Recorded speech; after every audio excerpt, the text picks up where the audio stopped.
दोस्तों नमस्कार। आजकल हमारा मन न राहुल गांधी के भाषण न पीएम मोदी के भाषण सुनने का मन नहीं कर रहा। हो सकता है आपका भी मन ना कर रहा हो। सच आपको बता दें, हमारा मन तो पुष्पा 2 देखने को कर रहा है। अब आपको बता दें इन लोगों का भाषण सुनने का मन क्यों नहीं कर रहा और पुष्पा 2 देखने का मन हमारा क्यों कर रहा है।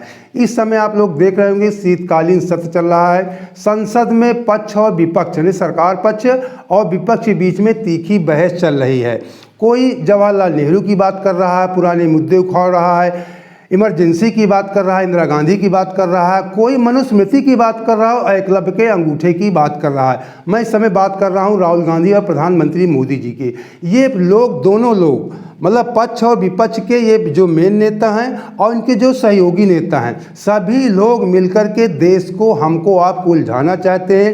ये कोई देश के मेन मुद्दे पे बात नहीं करना चाहते, ना इनका उद्देश्य है। इनका उद्देश्य है अपना वोट बैंक सेट करना, चाहे राहुल गांधी कांग्रेस पार्टी हो या भारतीय जनता पार्टी हो या अन्य विपक्षी दल हो। ये सभी लोगों की अपनी अपनी राजनीति है। कोई हिंदू की बात कर रहा है, हिंदुत्व की बात कर रहा है, हिंदुइज्म की बात कर रहा है, कोई दलित की बात कर रहा है, कोई ओबीसी की बात कर रहा है, कोई अल्पसंख्यक की बात कर रहा है, कोई जातीय जनगणना की बात कर रहे हैं। लेकिन ये कोई बात नहीं कर रहा कि हमारे देश की बेरोजगारी से कैसे निपटा जाए। हमारे देश का जो युवा है इस समय किस प्रकार बेरोजगारी के दौर से गुजर रहा है।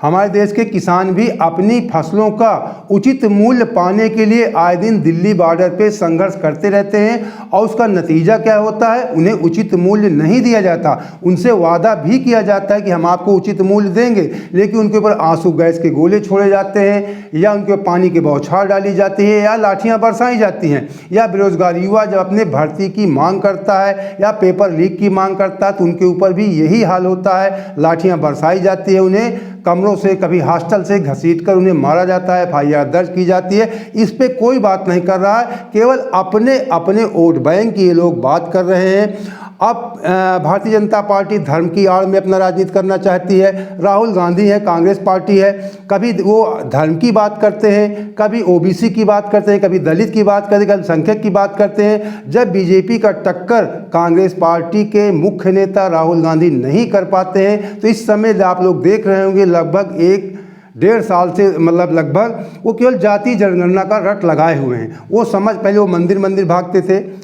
जो पिछला गुजरात चुनाव हुआ आपने देखा था, वो आगे आगे मंदिर भाग रहे थे, पीछे पीछे मोदी जी भाग रहे थे।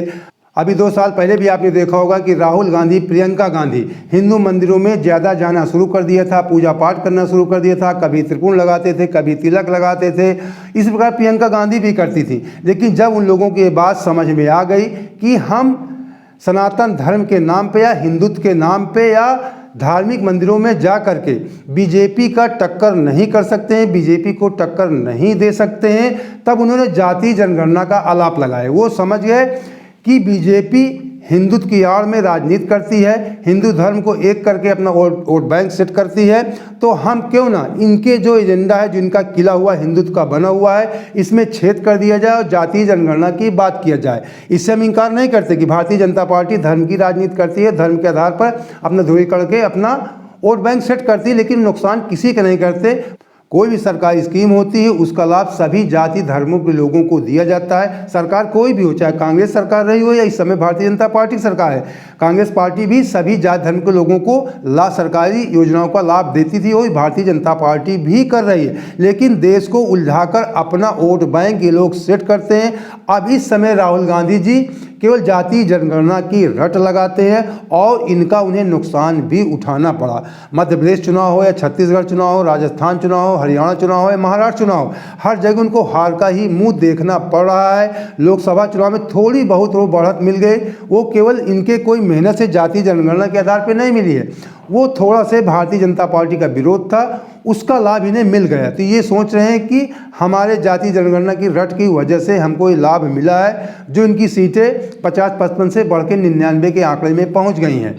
लेकिन फिर भी अभी राहुल गांधी को समझ में बात नहीं आ रही है कि जातीय जनगणना बहुत पुराना मुद्दा है। इन्हें याद करना चाहिए, जिसने जात की इस देश में बात किया उस पार्टी का पतन ही हो गया है। सन 89 में बीपी सिंह ने इसी प्रकार मंडल कमंडल की बात किया, ओबीसी का आरक्षण भी लगवाए, लेकिन उनकी पार्टी का नामो निशान जनता दल का खत्म हो गया, उनका भी कोई नाम लेने वाला नहीं बचा। अब राहुल गांधी वही करने पे उतारू हैं, कांग्रेस का नुकसान कर रहे हैं।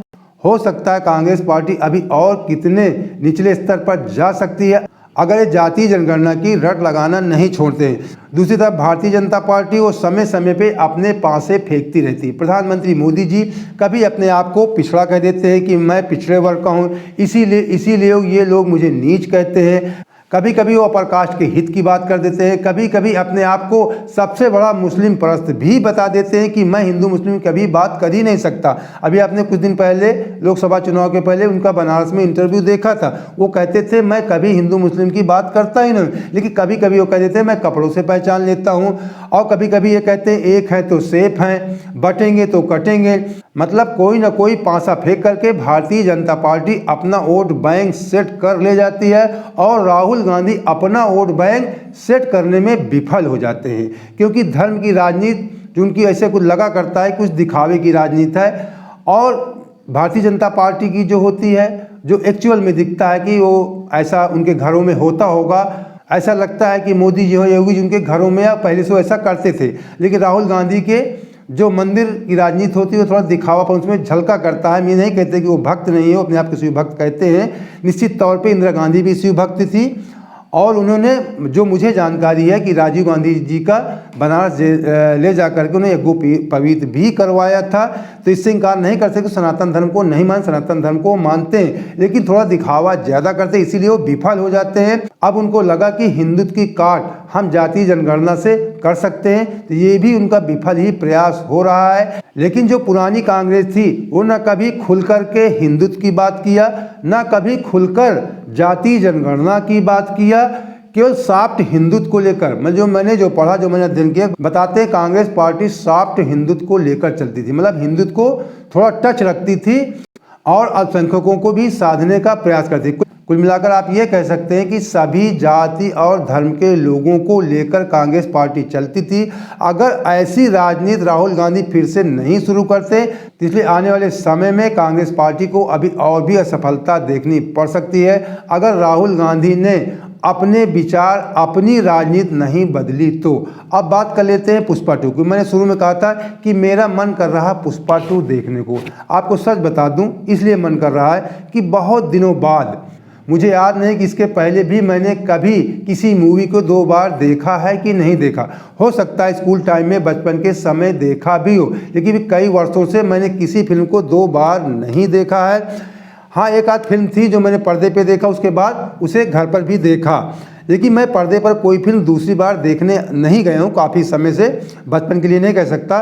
लेकिन पुष्पा 2 2 बार देखने का मेरा मन कर रहा है, इसलिए कर रहा है कि वो सनातन संस्कृत, भारतीय संस्कृत को टच करके फिल्म पूरी बनाई गई। टच करते हुए आप ये कह सकते हैं कि जैसे हम खड़े हैं, कोई गाड़ी हमें छू कर निकल जाए, तो सनातन संस्कृत को छूती हुई पुष्पा 2 फिल्म बनाई गई है। उसमें विशेष करके आपने देखा होगा कि जिसमें अल्लू अर्जुन जी हैं, काली का रोल करते हैं। हम भी महादेव काली के, आपको सच बता दें, भक्त हैं। आपको सच बता दें, हम भी अपने सनातन संस्कृत पे अपार श्रद्धा और भक्ति रखते हैं, महादेव के भक्त हैं, महाकाली के भक्त हैं। इसलिए हमें पुष्पा 2 दोबारा देखने का मन कर रहा है। हम ये नहीं कह सकते कि केवल सनातन संस्कृत का टच दिखाने की वजह से हमारा पुष्पा 2 दोबारा देखने का मन कर रहा है। आपको सच बता दें, उसमें एक्टर की एक्टिंग भी बहुत ज़बरदस्त दिखाई गई है। और दक्षिण भारत के जो डायरेक्टर होते हैं, फिल्म के लिए बहुत मेहनत करते हैं, पैसा भी खर्च करते हैं, लेकिन वो लोग मूवी में ना बेवजह के एक्शन दिखाते हैं, ना बेवजह का अश्लीलपन दिखाते हैं, ना बेवजह की घिसी पिटी स्क्रिप्ट दिखाते हैं, जैसा कि बॉलीवुड के लोग करते हैं। दक्षिण भारतीय फिल्मों का रीमेक बनाते हैं, रीमेक बनाने का मतलब और उससे अच्छा बनाइए, लेकिन उससे कमज़ोर ये लोग बना देते हैं। और अक्सर आप लोग देखते हो कि ये विदेश की सीन ज़्यादातर दिखाते हैं, विदेश की बातें करते हैं, विदेशी कल्चर को बढ़ावा करते हैं। कभी कभी हिंदू संस्कृत या सनातन संस्कृत आप कह सकते हैं, उसमें थोड़ा से उंगली भी कर देते हैं, जिसकी वजह से फिल्म विवादित हो जाए, उनकी फिल्म चल जाए। ये विशेषकर लोग इस समय बॉलीवुड के लोग प्रयास किया करते हैं। लेकिन दक्षिण भारत के लोग किसी भी धर्म, मैं सनातन धर्म की बात नहीं कर रहा, किसी भी धर्म को छेड़ते नहीं हैं। जो भारतीय संस्कृति है, वो हमारे भारतीय संस्कृति में सभी धर्म है, उनका सम्मान करते हैं, उसके हिसाब से वो फिल्में बनाते हैं। और आप ये कह सकते हैं कि पूरी शिद्दत से, पूरी मेहनत से, पूरी लगन से डायरेक्टर, एक्टर से लेकर सभी लोग फिल्म को बनाते हैं। तो पुष्पा 2 में अल्लू अर्जुन ने जो एक्टिंग किया, बहुत दमदार एक्टिंग किया है।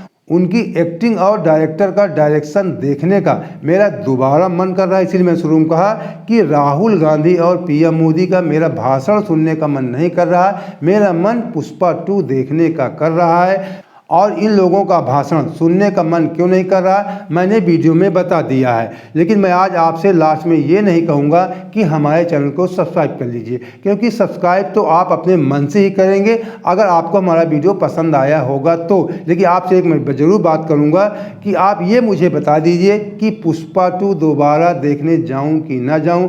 लेकिन आप कमेंट करके ये ज़रूर बता दीजिए कि हम पुष्पा 2 को दोबारा देखने जाएँ कि ना जाएँ। क्योंकि पुष्पा 2 को मैंने जब तो 20% मेरे समझ में नहीं आया, 80% फिल्म मेरे समझ में आई, 20% इसलिए बाउंस कर गई कि मैंने पुष्पा 1 को नहीं देखा था। अगर दोबारा देख लूँगा तो मेरे ठीक से समझ में आ जाएगी। अगर आपने पुष्पा 1 या 2 कुछ भी देखा है तो कमेंट करके ज़रूर बताएं कि पुष्पा 2 को दोबारा देखना चाहिए कि नहीं। जय हिंद, जय भारत।